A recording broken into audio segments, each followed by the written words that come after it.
मेरा नाम खुशबू है। मेरा घर दिल्ली में है। मैं अपनी अम्मी और भाई के साथ रहती हूँ। मेरा रिश्ता हो चुका था। मेरी शादी में 1 हफ्ता बाकी था। मेरी अम्मी मेरे भाई को कहने लगी, हमजा तुमने अपने मालिक से बात की पैसों की? तो मेरा भाई बोला, जी हाँ अम्मी की है, आज बता देंगे। मेरा भाई हमजा जब काम पर चला गया तो मैंने अपनी अम्मी से कहा, अम्मी अगर पैसे न मिले तो क्या होगा? तो मेरी अम्मी कहने लगी, फिर क्या होगा? फिर तुझे ज्यादा जहेज लेकर नहीं भेजेंगे। तो मैंने अम्मी को कहा, अगर पैसे ना मिले शादी रोक देते हैं। तो अम्मी कहने लगी, खुशबू ऐसी बातें नहीं करते, अल्लाह से दुआ मांगो हमजा का मालिक उसे पैसे दे दे। रात को जब मेरा भाई घर आया तो अम्मी ने पूछा, हमजा पैसों का कुछ इंतजाम हुआ? तो मेरा भाई बोला, नहीं अम्मी आज मालिक जल्दी चला गया था, उसे कुछ काम आ गया था, कल पूछूंगा। तो मेरा भाई भी अम्मी को यही बात कहने लगा, अगर अम्मी पैसे ना मिले तो फिर क्या करेंगे?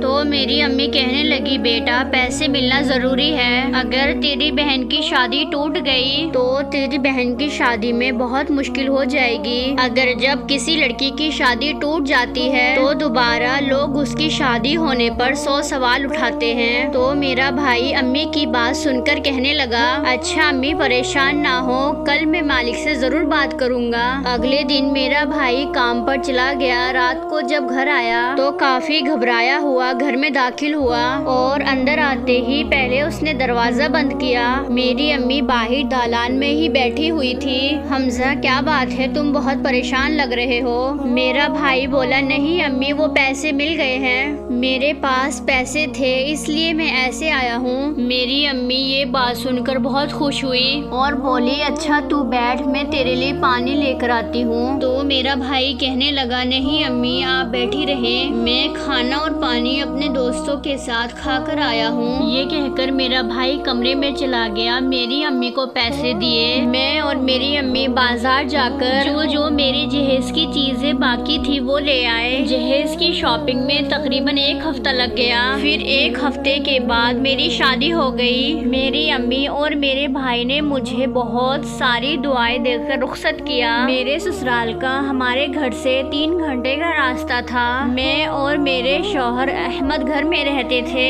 अहमद का कोई बहन भाई ना था और ना ही माँ बाप थे। मेरी शादी को 4 महीने गुजरे तो मैं अम्मी के घर रहने गई। वहाँ मेरे कुछ कपड़े रह गए। मैंने अम्मी को कॉल की और कहा कि जो मेरे कपड़े आपके घर रह गए हैं वो दे जाएं। तो मेरी अम्मी बोली, अच्छा खुशबू तेरे भाई के हाथ भेज दूंगी। तो मैं बोली, आप भी आ जाना, फिर पता नहीं कब चक्कर लगेगा, उसी बहाने से आप मेरे घर भी आ जाओगी। तो मेरी अम्मी कहने लगी, अच्छा बेटी देखूंगी। मेरी अम्मी ने मेरे भाई को कहा, जा बेटा अपनी बहन को कपड़े दे आ, उसका एक बैग यहीं रह गया। तो मेरा भाई बोला, अच्छा अम्मी चला जाऊंगा। तो मेरी अम्मी बोली, नहीं बेटा सुबह ही दे आओ, उसे कपड़ों की जरूरत होगी। तो हमजा बोला, अच्छा अम्मी ठीक है सुबह ही दे आऊंगा। अगले दिन हमजा मेरे घर आ गया। जिस गली में मेरा घर था उस गली में एक ग्राउंड बनी हुई थी। वहाँ मोहल्ले के सारे बच्चे खेलते थे और एक पागल लड़की भी थी, उसका नाम इकरा था।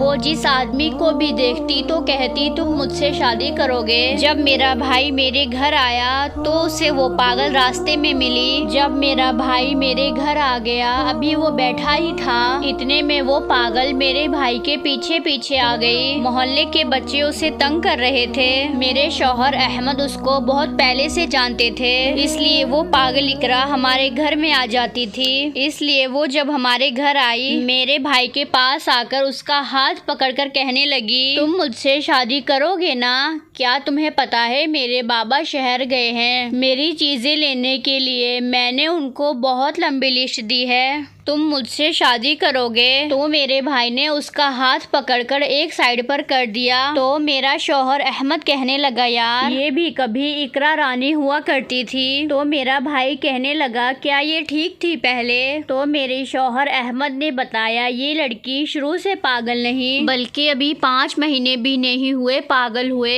ये एक पढ़ी लिखी लड़की थी, इसकी शादी होने वाली थी। इसके बाप ने इसकी शादी के लिए किसी से 3 लाख का कर्जा लिया था और शहर इसका जहेज खरीदने के लिए गया।